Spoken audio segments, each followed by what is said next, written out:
আসসালামু আলাইকুম রহমতুল্লাহ। আমার এখানে ট্যাঙ্কির ট্যাপ তোলা হচ্ছে।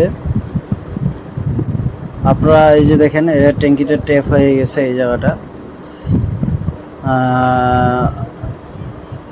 আমরা যথেষ্ট চেষ্টা করি ট্যাঙ্কি তোলা না কেটে তোলানো।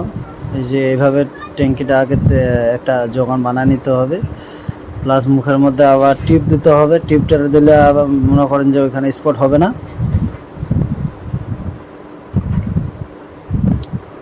দেখেন কি সুন্দরভাবে আমরা টেপটা তুলতেছি। যারা রংপুর যান বা রানীবন্দর যান বা বিভিন্ন জায়গায় যান, এখন আপনারা আশেপাশে যারা আছেন তারা আমার এখানে আসে ট্যাঙ্কির তেল তুলে নিয়ে যেতে পারবেন।